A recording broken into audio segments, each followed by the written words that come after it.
Hi everyone, welcome back to my channel. I hope everybody is doing well. तो ये है BA psychology honours course, understanding psychological disorders, core paper.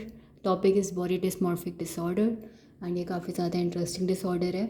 इसका DSM-5 criteria मैंने तमीज़ से लिखा है और जो आसपास मैंने लिखा है वो थोड़ा बहुत इंट्रोडक्शन है अबाउट दिस डिसऑर्डर। एंड वैसे बुक में भी इतना ही दिया हुआ है, बाकी तो परसेंटेजेस दिए हुए हैं कि इतने लोगों में इतने परसेंट देखा जाता है और यहाँ लोगों में होता है। एंड इसके वो दिए हुए हैं factors, causal factors and everything about that. And सबसे पहले बात कर लेते हैं जो मैंने आसपास लिखा है उस चीज़ की। तो जहाँ पे क्राइटेरिया ख़त्म होता है आफ्टर पॉइंट डी, उसके नीचे जो मैंने साइड में छोटा सा ब्लू बॉक्स बना के लिखा है कि पहले इस डिसऑर्डर को क्लासीफाई किया जाता था एज सोमैटोफॉर्म डिसऑर्डर, क्योंकि इसमें प्री ऑक्यूपेशन था with certain aspects of the body. लेकिन और ये DSM-4 के टाइम पे था। DSM-4 में इसको सोमैटोफॉर्म की कैटेगरी में डाला हुआ था, लेकिन DSM-5 के अंदर इसमें देखा गया कि इसके बहुत ज़्यादा वेरी स्ट्रॉन्ग सिमिलैरिटीज़ हैं with OCD which is obsessive compulsive disorder, जिसका DSM-5 क्राइटेरिया मैंने बताया हुआ है, पुरानी वीडियोज़ में मिल जाएगा। एंड क्योंकि इसमें स्ट्रॉन्ग सिमिलैरिटीज़ देखी गई विद OCD, तो DSM-5 में इसको कैटेगराइज कर दिया है, सोमैटोफॉर्म की कैटेगरी से निकाल के बाहर फेंक कर इसको डाल दिया है OCD के अंदर। ठीक है, तो यानी कि body dysmorphic disorder is coming under the or is part under the category of OCD and related disorders only in DSM-5 and यही है सच। ठीक है, आगे बढ़ते हैं। आगे हम बात करते हैं इसमें होता क्या है। तो जो people with body dysmorphic disorder होते हैं, ये ऑब्सेस्ड होते हैं विद सम परसीव्ड और imagined flaws in their appearance, इस हद तक कि ये बिलीव कर लेते हैं कि दे आर डिसफिगर्ड एंड अगली। ठीक है, एंड यहाँ पर क्या देखने को मिलेगा बिहेवियर में कि excessive checking in the mirrors about their appearance, hide करना, रिपेयर करना परसीव्ड फ्लॉ को।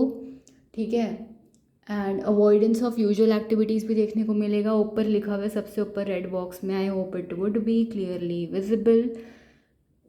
ये बहुत ज़्यादा कॉमन सिम्टम है कि ये यूजुअल एक्टिविटीज़ अवॉइड कर रहे हैं, क्योंकि इनमें डर होता है कि बाकी लोग इनको जज करेंगे और इनके इमेजिनरी डिफेक्ट को देख लेंगे एंड फिर रिपल्स कर देंगे। एंड सीवियर केसेस में तो ये अपने आप को आइसोलेट और एलियनेट, मतलब अकेला कर लेते हैं एकदम बाकी लोगों से अलग, कि कोई इनको देखे ना, कोई इनकी बॉडी में अवेयरनेस में कमी ना निकाल पाए, या जजमेंट से डर लगता है उस चीज़ की वजह से। And they simply lock themselves in houses और एक कमरे में। एंड ये वर्क पे भी नहीं जा रहे हैं, even they avoid work. Severe cases में ऐसा होता है कि ये वर्क पे भी नहीं जा रहे हैं, एंड वहाँ पे देखा जाता है average employment rate 50% only, and average quality of their life is quite poor. ठीक है, अब ये जो साइड में मैंने कचरा पुचरा लिखा था ना, वो घुचड़ पुचड़ उसकी बात हो चुकी है। अब आते हैं मेन चीज़ पे जिसके बारे में है video, which is a DSM-5 criteria about body dysmorphic disorder and it comes in the category of OCD and related disorder। ये जो कि याद रखने वाली चीज़ है क्योंकि ये क्वेश्चन CUT के पेपर में आया था।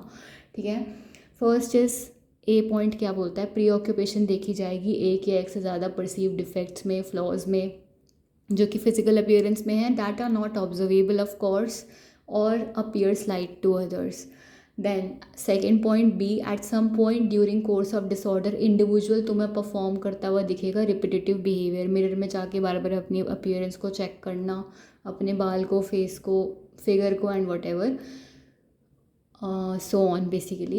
एक्सेसिव ग्रूमिंग करना, हद से ज़्यादा तैयार होना, बार बार देखना, कपड़े वगैरह ठीक करना एंड ये सब, तैयार होते रहना, मेकअप भी करना बेसिकली, स्किन पिकिंग दिखना एंड रीअश्योरेंस सीकिंग भी दिखना, बार बार सबसे पूछते रहना कि हमें ठीक लग रहा हूँ, सही लग रहा हूँ, वो वाला चीज़ क्या ये ऐसे सही, ऐसे सही, और ऐसे मैं निकल जाऊँ कि बाहर लोग मुझे मारेंगे तो नहीं, बोलेंगे तो नहीं, पिंपल की वजह से, हेयर कट की वजह से, हेयर कलर की वजह से and what not.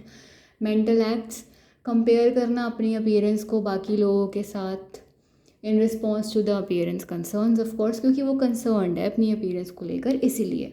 C point में बात करते हैं तो प्री ऑक्यूपेशन जो है, जो इनकी प्री ऑक्यूपेशन हो रखी है ना अपनी बॉडी की अपीयरेंसेस के साथ, एंड वो कैसे दिख रहे हैं बाहर सोशल गैदरिंग्स में और बाकी लोगों के बीच, उस प्री ऑक्यूपेशन की वजह से क्या होता है, वो सिग्निफिकेंट डिस्ट्रेस और इम्पेयरमेंट कॉज कर रही है because it's a disorder.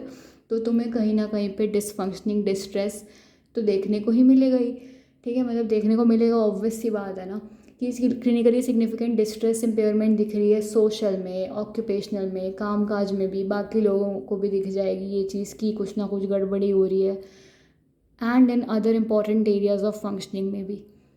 Then D point, appearance जो है, अपीयरेंस प्री ऑक्यूपेशन जो इन लोगों का है उसको तुम ज़्यादा अच्छे से एक्सप्लेन नहीं कर सकते हो इस चीज़ से कि वो अपनी बॉडी के फैट के साथ कंसर्न्ड है या वेट के साथ कंसर्न्ड है। जैसे कि इंडिविजुअल के सिम्टम्स देखने को मिलते हैं ना, जो कि डायग्नोस्टिक क्राइटेरिया में जाता है ईटिंग डिसऑर्डर, यानी कि बेसिकली वो ये कहना चाह रहे हैं डी पॉइंट में कि तुम इसको ईटिंग डिसऑर्डर के थ्रू या इस डिसऑर्डर को ईटिंग डिसऑर्डर के सिम्टम्स के थ्रू एक्सप्लेन नहीं कर सकते हो। यानी कि जो अपीयरेंस का प्री ऑक्यूपेशन है is not better explain by concerns with body fat weight in an individual who symptoms meet diagnostic criteria for an eating disorder. Okay, तो बेसिकली वो ये कहना चाह रहा है कि वो इंडिविजुअल जिसके सिम्टम्स मीट करते हैं डायग्नोस्टिक क्राइटेरिया ईटिंग डिसऑर्डर का, उसको तुम इससे एक्सप्लेन नहीं कर सकते हो कि ये चीज़ है तो इसको बॉडी डिस्मॉर्फिक हो गया है, या कोई इंडिविजुअल जिसके कंसर्न है बॉडी के फैट के साथ, वेट के साथ, और उसके सिम्टम्स ईटिंग डिसऑर्डर के क्राइटेरिया को मीट कर रहे हैं, तो वो चीज़ तुम बॉडी डिस्मॉर्फिक को एक्सप्लेन नहीं कर सकते हो विद दैट थिंग। ठीक है, एंड आई होप समझ में आ गया होगा। आसान है ये एंड इंटरेस्टिंग डिसऑर्डर है, इसके बारे में और जानना है with the help of case studies, causal factor क्यों होता है, कितने % लोगों में देखने को मिलता है, एंड क्या क्या चीज़ें इंसान को मजबूर या मदद करती हैं कि वो इस डिसऑर्डर के प्रति वल्नरेबल या प्री ऑक्यूपाइड हो जाए। अगर ये सब जानना है और समझना है तो आप बता सकते हैं, मैं आगे इस डिसऑर्डर के बारे में पढ़ा दूँगी। Otherwise next I will move to eating disorder और स्किज़ोफ्रेनिया जो कि फेवरेट है मेरा। ठीक है, इतना समझ में आ गया होगा। कुछ भी समझ में नहीं आए तो बीच से पूछने का कष्ट उठाएं। And thank you so much अपना कीमती टाइम निकाल कर कीमती वीडियो देखने के लिए। एंड मेन थिंग मत भूलना, कीप सपोर्टिंग जिज्ञासा जग्गू फॉर मोर वीडियोस। नाम सही से बोल देती हूँ, कीप सपोर्टिंग जिज्ञासा Jaggu for more videos and thank you so much.